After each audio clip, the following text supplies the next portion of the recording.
Morning. Or afternoon, whatever it is. You probably lived through situations like this in your years playing and coaching, where you had a leading player return after an absence. I wonder if is there something that comes to mind with times where you've lived through that and how it worked right away in terms of reintegrating them and how the team responded? Yeah, I mean, I think we see it throughout sport, right? Players that are coming back and reintegrating. It's a process. It doesn't happen right away. You try to simulate gameplay as much as you can in practice, rhythm, timing, conditioning, endurance. I mean, all of those things. And there's nothing like just getting out there and going. I think for C and for Soph, both of them, their adrenaline's going to take them pretty far in that first half, and we've got to do a really good job of managing the adrenaline rush versus the fatigue of just getting out there and playing games for the first time.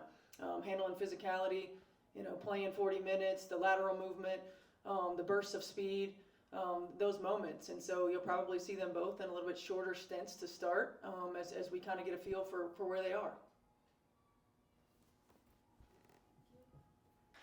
Caitlin just said she thought minutes restrictions were silly and Of course she does. She didn't want to return unless she was full go. Yeah. Just what were those discussions like with a minutes restriction versus those shorter stints?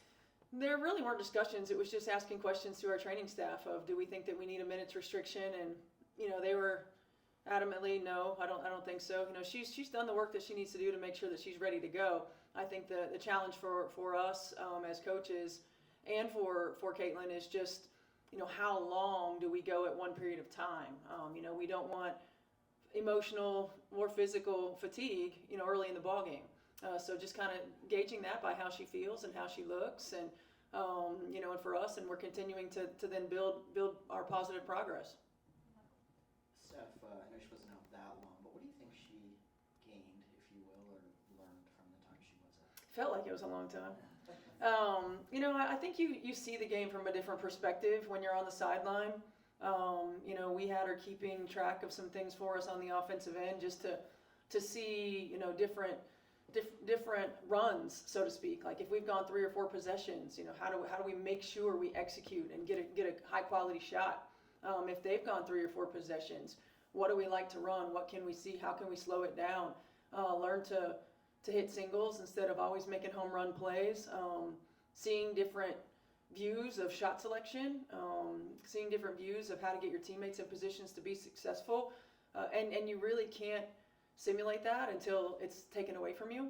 And so I think getting opportunity to see it from the sideline, to listen to us coaches on the sideline and the things that we're reiterating, the messaging that we're talking about, and then being able to take that and apply it on the floor.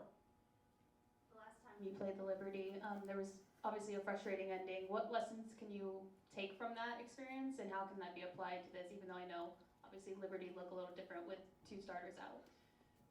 Yeah, I mean, I think certainly you take time and score situations, different versions of handling runs, offensively, defensively. Margin for error is small against a team like New York, and every play matters. Every time we send them to the free throw line matters. Every rebound matters.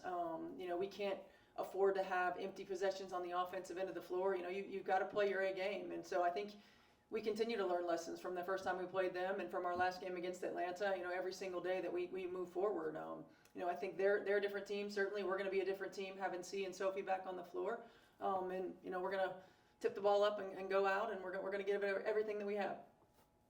You're just asked about how what Caitlin might have learned when she was out. On the flip side of that, what can you kind of learn about the rest of your group when a player like that is out for a couple weeks? I think you learn about the resilience of a group. I think you learn about the flexibility of a group, adaptability of a group.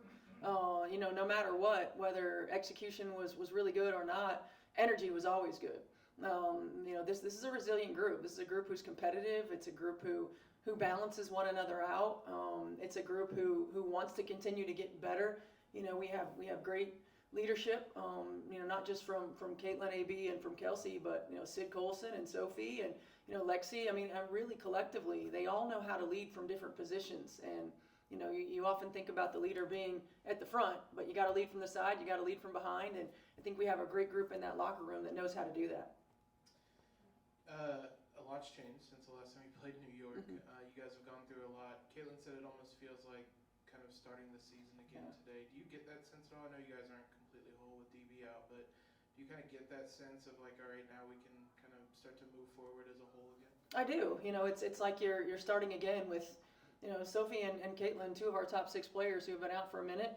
You're reintegrating them, and not just, you know, players that have been out, but you know, Caitlin is a high usage player. She's a high usage player that scores. She's a high usage player that finds everybody else and puts them in positions to be successful.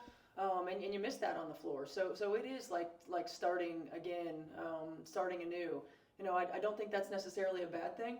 You know, I think we've seen throughout the course of seasons, in fact, even, you know, with the Pacers right in front of us, injury early, resilience, team chemistry, playing for one another, playing together, you know, buying in on both ends of the floor and continuing to stay the course.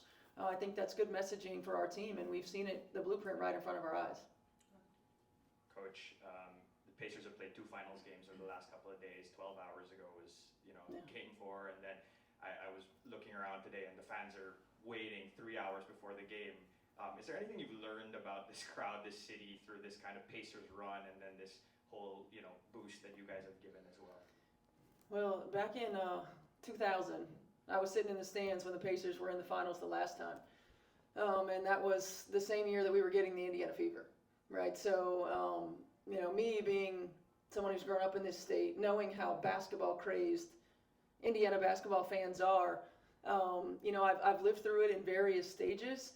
Obviously, this is a peak.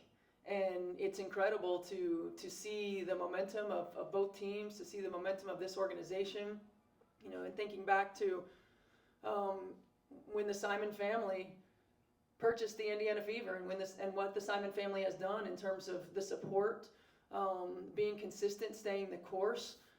They deserve this. You know, this city deserves this. This state deserves this, and it's an incredible time to be a part of this franchise. Anything else? Cool. Thanks, Steph. Thank you.